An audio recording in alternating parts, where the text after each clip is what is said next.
In the merciless heat of the summer of 1889, a lone settler held his entire future in a small glass vial. It contained the only cure for the fever ravaging his body, his absolute last hope for survival. But fate played a cruel trick. As he stepped onto his porch, he found a young woman collapsed on the wood, burning with the exact same deadly sickness. He did the math instantly. There was only enough medicine for one person. Logic screamed at him to drink it, to live.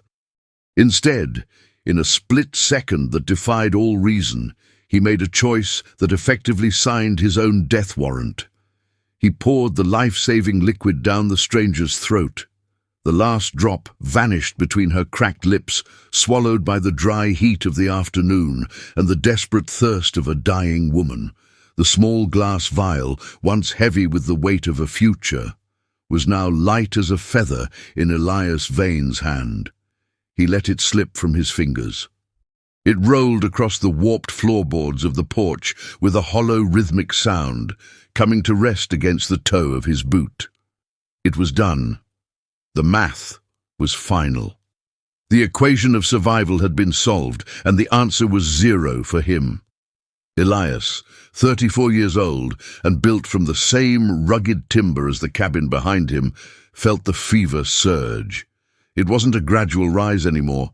It was a tidal wave crashing against the levees of his constitution. His sun-weathered skin felt like it was being held over an open forge. He looked down at the woman. She was still unconscious, her breathing shallow but steadying, the medicine already beginning its war against the infection in her blood. He didn't know her name yet, but he knew he had just traded his existence for hers. A strange peace settled over him, heavier than the sickness. He staggered back, his boots scuffing the wood, and slumped against the rough-hewn porch post. The horizon blurred, the sharp lines of the desolate wilderness melting into a wash of grey and brown. If this act of selfless courage moved you, hit the like button right now. Darkness didn't ask permission. It simply took him. Elias slid down the post, his head lolling to the side, the fire in his veins burning unchecked. The summer of 1889 was merciless, and the sun continued its slow, indifferent march across the sky, baking the earth of Vane's homestead. Time became fluid, measured only by the lengthening shadows that stretched like skeletal fingers across the porch. The silence of the frontier was absolute, broken only by the dry rustle of wind through the scrub brush and the ragged, wet rasp of Elias breathing. He was alone in the void, fighting demons in a fever dream while his body fought a losing battle on the wood. Hours bled into the afternoon. The harsh white light of midday softened into the golden, deceptive glow of early evening. It was then that the woman stirred. Nita Blackbird, 22 years of age, with hair the color of a raven's wing and high cheekbones that spoke of a proud lineage, gasped. Her eyes snapped open, wide and terrified. She expected pain. She expected the crushing weight of the sickness that had struck her down while she was crossing the territory. But there was no pain. The fire in her joints had been extinguished. The nausea that had twisted her stomach was gone, replaced by a hollow, aching hunger and a profound confusion. She pushed herself up, her muscles weak but responsive. The wood of the porch was warm beneath her palms. Where was she? She scanned the environment, her vision sharp and clear. This was a settler's cabin, isolated, miles from the nearest trail. And then she saw him, the man. Elias lay crumpled just a few feet away, his body twisted in an unnatural angle against the post. He was shivering violently despite the oppressive heat of the day. Nita crawled toward him, her movements cautious, instinctual. She reached out, her hand hovering over his forehead before touching his skin. He was burning. He was radiating a heat so intense it frightened her. Her gaze darted around, seeking answers, and landed on the small glass vial resting near his boot. She picked it up. Empty. She brought it to her nose and sniffed. The sharp, medicinal scent was unmistakable. It was the extract, the rare cure that traders spoke of in hushed tones. She looked back at the man, at his fever-bright eyes fluttering beneath closed lids, and the truth hit her with the force of a physical blow.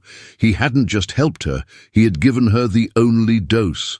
He was dying of the very thing she had just survived. This stranger, this settler with the rough hands and the stoic face, had looked at the equation of life and death and chosen to subtract himself so she could remain.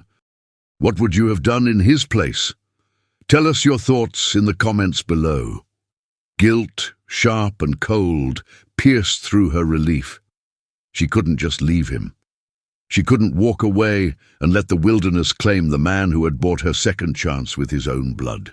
Nita Blackbird was resilient, raised to survive the harshest winters and the driest summers, but she was also fiercely loyal to debts of honor. This was a debt that could only be paid with a miracle. She grabbed Elias' shoulders, shaking him gently. "Wake up," she whispered, her voice raspy from disuse. "You have to wake up." Elias groaned, a sound of pure agony, but his eyes didn't open. He was too far gone. The sickness was in the late stages, the critical hours where the organs began to shut down. Nita knew the signs. She had seen it in the trading posts. He didn't have days. He had hours, maybe less. Panic threatened to paralyze her, but she shoved it down, channeling it into focus. She needed help. She needed medicine, but the vial was empty. Then a memory surfaced through the fog of her recent illness. Cedar Creek encampment, her father's people.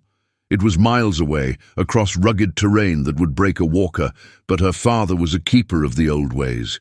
He knew the roots, the earth magic, that could pull a man back from the edge of the spirit world when the white man's medicine was gone or failed.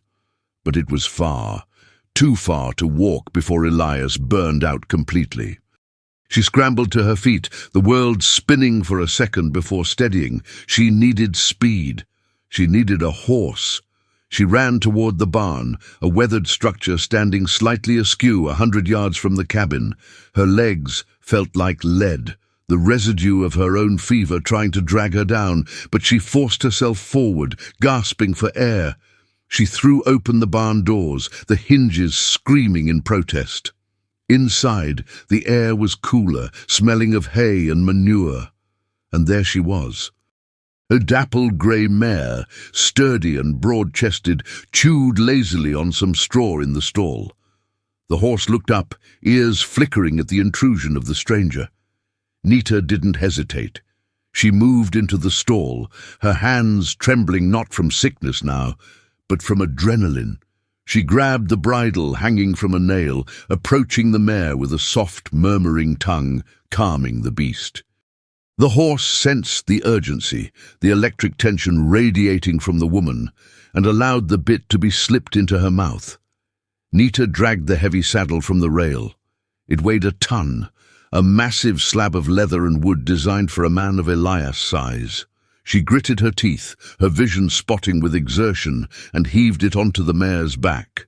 She cinched the girth tight, her fingers fumbling with the buckles, every second ticking away in her mind like a countdown to Elias' death.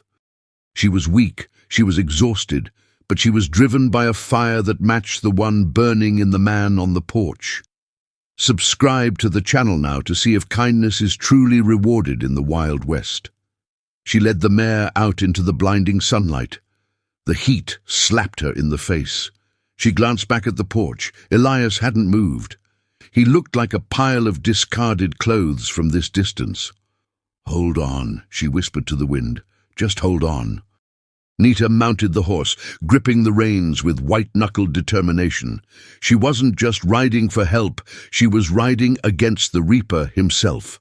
She kicked the mare's flanks, and the horse surged forward, kicking up a cloud of dust that hung in the stagnant air. They cleared the gate and hit the open scrubland at a gallop. The rhythm of the hooves thundering against the hard-packed earth became the heartbeat of her mission. The journey to Cedar Creek was treacherous even for a healthy rider. For a woman recovering from a deadly fever, riding a strange horse through the peak heat of the day, it was suicide. But the image of the empty vial and the dying man fueled her. She leaned low over the mare's neck, urging her faster, the wind whipping her dark hair into a frenzy. Every mile covered was a victory. Every stumble of the horse was a heart-stopping terror. She had to make it. There was no alternative. The frontier was a place of brutal transactions, but today she would try to rewrite the ledger. Elias Vane had saved her. Now she had to ride through hell to return the favor. Two strangers from different worlds, bound together by one empty bottle and the harsh law of the survival. Like, subscribe, and turn on notifications to catch the next part of this incredible story. The hooves of the dapple-grey mare hammered against the hard-packed earth, a rhythmic thunder that echoed through the vast, empty silence of the basin. Nita leaned forward, pressing her face against the coarse mane of the animal. Her eyes squinting against the stinging grit whipped up by the wind. The heat was a physical weight, a heavy blanket of oppressive temperature that shimmered in waves off the horizon. Every breath she took tasted of dust and dry sage. Her body, recently ravaged by the very sickness that was now claiming Elias, screamed in protest with every jolt of the saddle. Her muscles ached with a deep, bruising fatigue, and her head swam with a lingering dizziness, but she bit the inside of her cheek until she tasted copper, using the sharp pain to anchor herself in reality. She could not faint, she could not fall. To fail now was to murder the man who had traded his existence for hers. Miles behind her, the homestead shrank into a speck of memory, but the image of Elias slumped on the porch was burned into her retina. At the cabin, the silence was absolute. Elias had slid sideways, his shoulder jamming against the rough-hewn timber of the porch railing. The shade had shifted as the afternoon wore on, exposing his legs to the merciless glare of the sun, yet he did not move to pull them back. He was paralyzed by a cold that radiated from within, a paradoxical, shivering fit that rattled his teeth despite the sweating heat of the summer day. His eyes, fever-bright and unseeing, tracked the flight of a hawk circling high above, a dark speck in the blinding azure. He wondered in the delirious haze of his mind if the bird was waiting for him. He tried to swallow, but his throat was like sandpaper, the thirst agonizing. He thought of the glass vial, now empty, lying somewhere near his hand. A rational man would have split the dose, or kept it. Elias had never claimed to be rational, only human. As the darkness at the edges of his vision began to creep inward, narrowing his world to a tunnel of fading light, he whispered a prayer not for himself, but for the woman riding into the wasteland. Nita urged the mare up a steep incline, the horse's breathing becoming labored and raspy.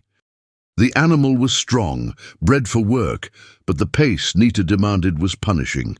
They crested the ridge, and the landscape sprawled out before them, a labyrinth of scrub brush and dry creek beds.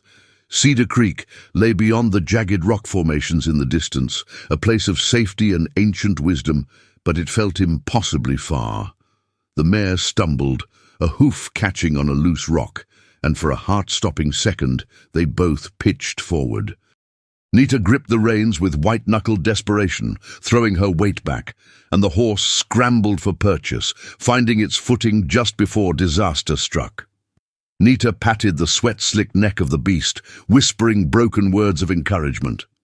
She knew she was killing the horse to save the man, a cruel trade that twisted her gut, but the equation of survival had no room for mercy today.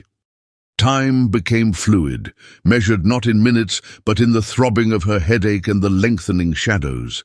The sun began its slow descent, turning the sky from a bleached white to a bruised purple and orange. This transition brought a new danger. The predators of the twilight. The howl of a coyote ripped through the air, close and hungry. Nita ignored it, her eyes fixed on the landmarks she recognized from her childhood. She steered the mare down a narrow ravine, the shortcut shaving precious time off the journey but forcing them to navigate treacherous, shifting shale. The horse slid, sparks flying where iron shoes struck flint, but they kept moving, a singular entity of desperation driving toward the cure. When the smoke of the encampment fires finally touched her nose, Nita nearly wept. The scent of burning cedar and roasting meat was the sweetest perfume she had ever known. She burst through the perimeter of the camp, the mare foaming at the mouth, her chest heaving like a bellows. Dogs barked, and children scattered as the rider thundered into the center circle. Warriors reached for weapons, startled by the intrusion, until they saw who sat in the saddle. Nita slid from the horse, her legs buckling the moment they touched the ground. Strong hands caught her before she hit the dirt. She looked up into the weathered, confused face of her father. She wasted no time on greetings or explanations of her absence. Her voice was a rasp, dry and urgent, demanding the specific roots, the yellow-flowered cactus, and the crushing stones. She spoke of the fever, the symptoms, and the man who was dying because he had given her the breath in her lungs. The camp moved with a sudden organized chaos. Her father, recognizing the severity in his daughter's eyes, barked orders. Women ran to the drying racks. Men brought fresh water skins. Nita refused to rest. She stood by the mortar and pestle, her hands shaking as she helped grind the dried roots into a fine powder, mixing it with the water and a potent herbal extract kept for only the direst cases. Every second she spent here was a second. Elias drifted further away. She could feel his life force flickering like a candle in a drafty room. The connection between them, forged by that single act of sacrifice, felt taut, vibrating with the tension of the miles that separated them. She poured the thick, pungent mixture into a leather flask, sealing it tight. Fresh horses were offered, but the dapple grey mare, having caught her breath and drunk deeply from the trough, whinnied and stomped. The bond was made. The horse would finish what it started. Nita accepted a pouch of pemmican and a fresh water skin, slinging them over her shoulder. Her father touched her forehead, a silent blessing and a goodbye, knowing he could not stop her. She mounted again, her body screaming, her skin chafed and raw, but her spirit hardened into steel. She turned the mare back toward the darkening wilderness. The return journey would be run against the dying of the light. Back at the homestead, Elias had stopped shivering. The cold had been replaced by a numbness that started in his fingertips and toes, slowly creeping toward his heart. The pain was gone, replaced by a strange, floating sensation. He watched the sunset painting the sky in violent streaks of red, reminding him of fire, of life. He blinked and the eyelids felt heavy as lead. He hallucinated that he heard hoofbeats, a rhythmic drumming in the earth, but he knew it was just the blood pounding in his ears. He was alone. The vastness of the frontier had swallowed him whole, just as it had swallowed so many before him. He let his head loll back against the post, his breathing shallow and rattling in his chest. He accepted the end. He closed his eyes. The image of Nitas faced the last thing his mind conjured before the grey fog rolled in. Nita rode with a fury that bordered on madness. The moon had risen, casting long, skeletal shadows across the trail. The landscape looked different at night, alien and hostile. Every bush looked like a crouching beast. Every snap of a twig sounded like a gunshot. The mare was tiring, her gait uneven, but she responded to Nita's urgency, pushing beyond the limits of endurance. Nita uncorked the water skin and splashed some on her face to stay awake, the cool liquid shocking her senses. She navigated by the stars and the silhouette of the distant mountains, praying to the spirits of the land to clear the path. She had the cure in her hand, the flask warm against her side. It was the elixir of life, but it was useless if she arrived to find a corpse. She kicked the horse forward, galloping into the black moor of the night, a lone warrior fighting a war against death itself, refusing to let the ledger close, with Elias Vane in the red. The wind howled past her ears, sounding like a chorus of ghosts, but she screamed back at them, a defiant cry that was lost in the vast emptiness of the Wild West. The silence that descended upon Vane's homestead was not peaceful. It was heavy, suffocating, and final. Elias felt the last tether to the physical world snap. The numbness that had started in his extremities now claimed his chest, turning his lungs into stone. He tried to draw breath, but the air refused to enter.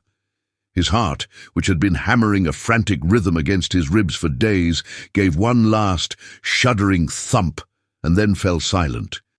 The darkness behind his eyelids ceased to be a void and became a physical weight, crushing him into the rough wood of the porch. To any observer, the man on the porch was gone, a husk left behind by a cruel frontier summer. If this act of selfless courage moved you, hit the like button right now. Miles away, the night air whipped against Nita's face, tearing tears from her eyes that dried instantly in the wind. The dapple-grey mare was no longer running on muscle, she was running on spirit alone. Foam flecked the horse's mouth, flying back to stain Nita's buckskin dress. Suddenly, the mare's front hoof caught a hidden root in the darkness. The beast screamed, a terrifying guttural sound, and pitched forward. Nita was thrown clear, tucking her shoulder instinctively as she hit the hard-packed dirt, rolling through the brush until she slammed into a boulder. Pain exploded in her side, sharp and blinding. For a moment she lay there, staring up at the indifferent stars, the breath knocked out of her. The flask. Her hand flew to her side. The leather pouch was scuffed but intact. She scrambled up, ignoring the screaming protest of her bruised ribs. The mare was struggling to stand, favoring her left leg, shivering violently. Nita grabbed the reins, her voice a desperate croak as she whispered into the animal's ear, begging the creature for one last effort. The horse, sensing the terror in the woman's soul, found a reserve of strength that did not exist in nature. She steadied herself, snorting into the cool night air. Nita mounted, her vision blurring at the edges. They were still too far. Back on the porch, the shadows lengthened as the moon began its descent.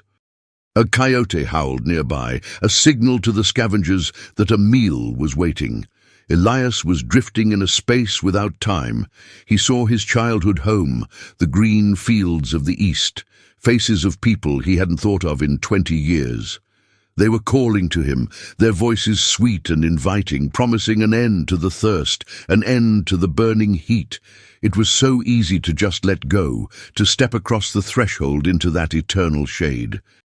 But a small, stubborn part of his mind, the part that had carved a life out of this desolate wilderness, refused to cross over. It held onto the image of the woman he had saved. He needed to know she lived. That single thread of curiosity was the only thing anchoring his soul to his dying body. The ground beneath the homestead began to vibrate. It was faint at first, a rhythmic thrumming that the coyotes heard before any human ear could. The predators slunk back into the brush. The vibration grew into a thunderous beat. Nita burst through the tree line, the mare's hooves tearing up the earth. The homestead looked like a tomb. There was no movement, no sound, only the oppressive stillness of death. She threw herself from the saddle before the horse had even fully stopped, her boots slamming into the dust. She ran to the porch, her heart hammering so hard it felt like it would crack her ribs. Elias was slumped awkwardly against the post, his head lolled to the side, eyes half open and glazed over, staring at nothing. His skin was grey, the colour of ash in a cold fire pit. Nita fell to her knees beside him, the impact jarring her injuries, but she felt nothing but terror. She grabbed his shoulders, her hands slipping on the cold sweat that coated him. She shook him, screaming his name, but his head just bobbed loosely. He was gone. The realization hit her like a physical blow, robbing her of breath. She had been too slow. The frontier had won. What would you have done in his place? Tell us your thoughts in the comments below. No. She refused to accept it. Her father had taught her that the spirit lingers, that the door between worlds does not close instantly.